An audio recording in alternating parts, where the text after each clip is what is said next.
All right, so you can see we're back and it's a little nicer out now.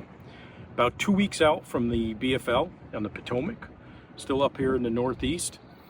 So what we're gonna do today is I'm just gonna walk through the boat so you can see what I have, how I'm competing, rods and reels, what I think might work for the Potomac, and then maybe some of the baits. And we'll go through some of the preparation and some of how I organize my boat, getting ready for the BFL. I'm gonna go ahead and show you some of this boat. It's pretty awesome. Got a nice big insulated cooler here. We got a giant tackle center storage. So you can see 3600s I can store in here.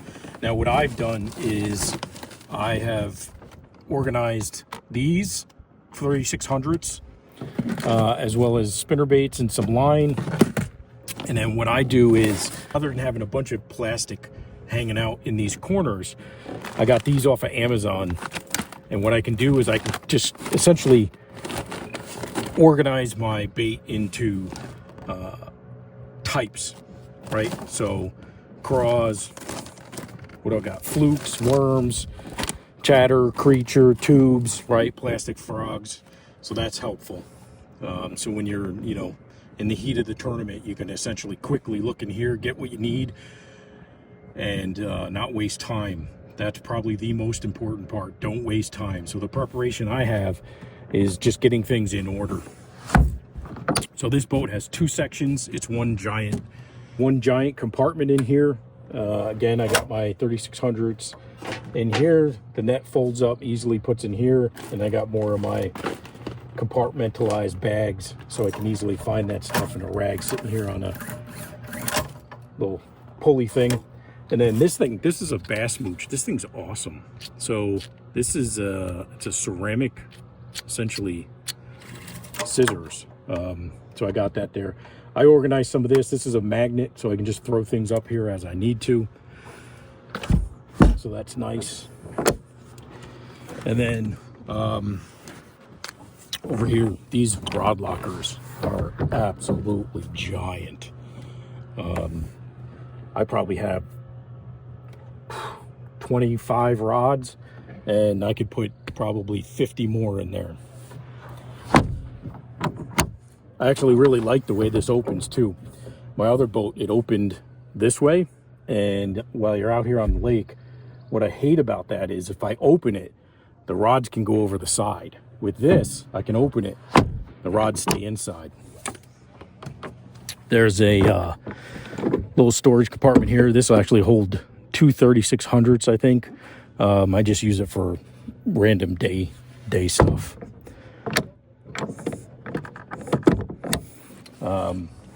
And then over here, you can see, I'll show you how this works with the rods. So the rods are here. I can open this up.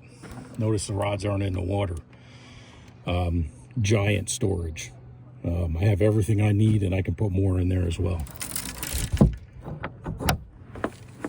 Now moving to the center area.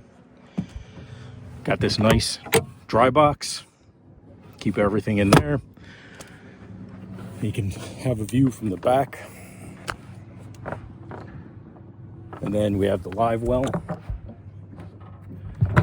So a nice, giant, big live well.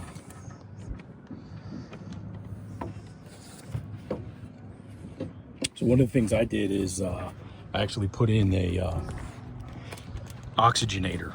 So let's see if you guys can see that.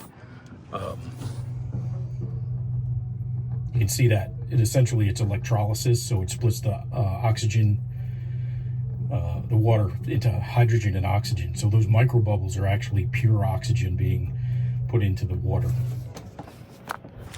One thing that's really, really nice about this boat is this tri-fold rear section. So really nice tri-fold rear section. So I can come in here and essentially get access to my batteries, my battery switches, without opening the whole back compartment. That is absolutely awesome when you're on the water. So you got one on each side. So if I need to get to switches, fuses, easy enough to get there from the water. And if I need to, I can open up the whole thing. And you can see it's just a giant setup. Access to everything is just super easy. The one thing that I love about this is just how easy it is to get to everything here. So a little bit about my setup. LED for starting, running pumps, and running all lights. So this runs all lights, pumps, 100 amp hour lithium. That's my house battery. So the only thing that runs right there is the electronics. So runs 4 graphs, active target. And what I have here is a on-off switch, which turns both of these batteries off or on independently. And then you'll notice I can turn it, if I switch it down here, it's now combined. So these are now combined. What that does is if I ever had a problem on the water with that starting battery, I can quickly and easily combine these batteries, and essentially it's a jump. So if this died, I jump it with the lithium, I can start that motor and then put it back to on, which separates those batteries. And then I run 3 100 amp hour lithium batteries. I run that way because I have a Ghost, I can run it in 24 or 36. So I have these identified: trolling motor 1, trolling motor 2, and trolling motor 3. So if I had a problem with one of these batteries, I can easily take one out of the system, change my trolling motor to 24 volts, and I'm still running for the whole day. So that's why I run 3 independent batteries. One thing about these is they're 100 amp hour. That is a tremendous amount of power. So that's actually 300 amp hours for the trolling motor. I can probably run that for an entire week. So don't have an issue with power there, that's for sure. Anything else back there? I put some storage containers back here, just stuff that I need and that I'll never use, and I just throw it back there from a weight perspective, put a little more weight in the back. One thing I really like too is it's easy. If you forget your plug, pop it in and out. So I really like those. One thing about those is put a little bit of grease on the outside O-ring so it slides in and out. So that's down underneath. Go on the plug. There's an O-ring. Put a little grease on it. That thing will go in and out easy. A little bit of maintenance goes a long way. Okay. This also has 2 giant storage compartments. I use both of them when I'm fishing myself. And then for my co-angler, they get one of these compartments. I have my stuff in it now, but when I have a co-angler, I have these bins. I just take these bins out and I throw them up into the front compartment.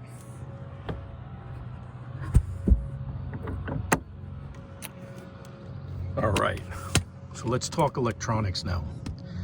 So I run Lowrance units. I run Lowrance because,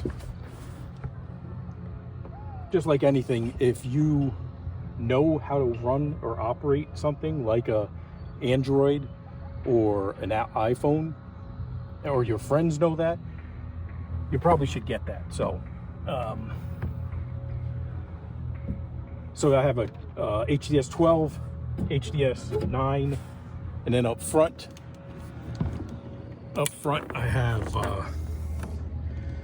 the active target on the HDS 9 and another HDS 9 for mapping and side imaging or down imaging. I run 2 Talons and the Lowrance Ghost. So you can see the Talons back there, Suzuki 250. That motor is phenomenal. Probably not going to be the fastest motor in the world, but what it's going to be is dependable.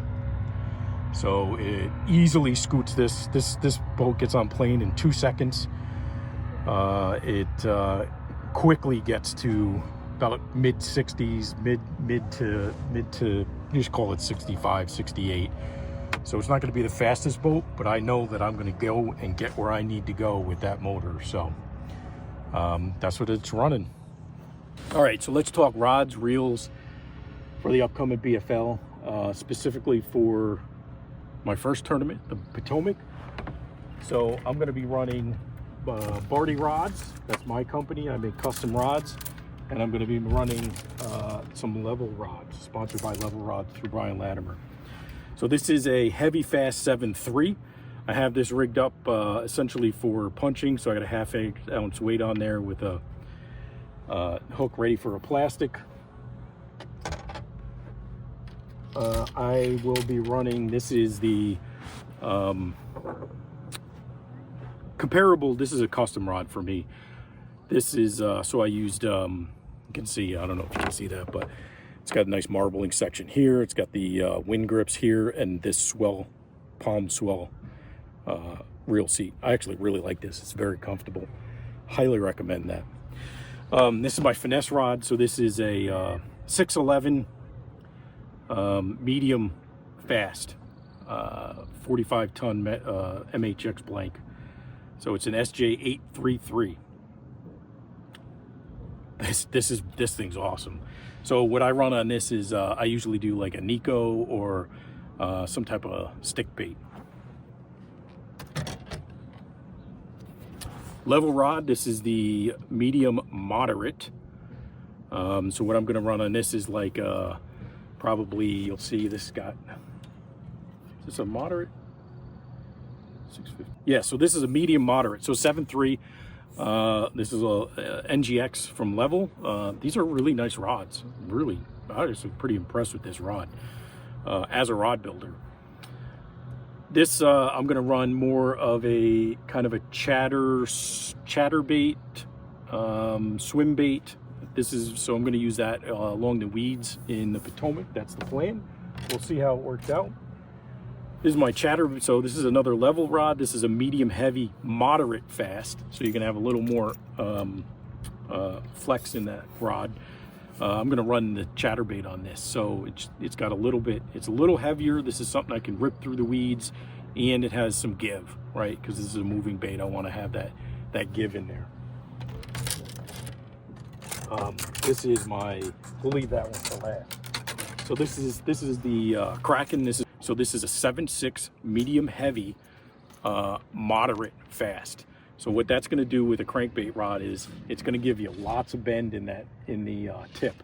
So as you're cranking this, you want the bait to inhale, or the fish to inhale it because it's a moving bait, and you want to be able to have that shock absorption in the rod as you're fighting that fish with the treble hooks. So I build these. Again, this is the Kraken. So this is my crankbait rod for the Potomac. I'm going to run a square bill, something I can run over the weeds or along a weed line. I think that might be productive as well. So these last two, these are Barty rods. These are ones I build. This is my favorite rod. This is the Genesis. Genesis is a 7-foot medium heavy fast. It's a 45 ton graphite blank.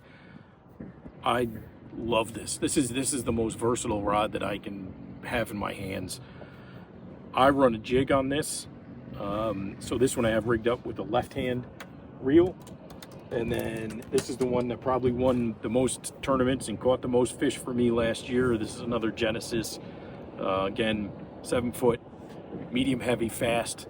I use that for jigs, and I plan on doing that in the Potomac as well. So that's my current setup, and we'll see how it goes. All right, so in closing in this episode, what I'll say is having your gear, the right gear, knowing your gear, being comfortable with your gear, keeping your tackle organized is, my opinion, is critical when you're in the tournament. I want to know when I open this lid, I know exactly where to go, and if I don't, it's labeled. I know that these rods and reels are going to work. I know the line's good. To me, that's critical. The boat, I want to know this boat inside and out. So when I'm on the water, I can trust it. I can navigate with it. I can get great boat position. And if something happens, I know where to look, right? So I think that's important, is to continue to keep your gear up, maintained, keep your boat maintained, keep yourself maintained, and then you're ready for the tournament. So in the next episode, what I'm going to do is talk about the mental game. So the mental preparation for the tournament, what I do to prepare for the tournament. Again, for me, it's making a jump to the BFLs. So I'm just doing this so that hopefully you can see that this is possible. And if you want to give it a shot, you can learn from me.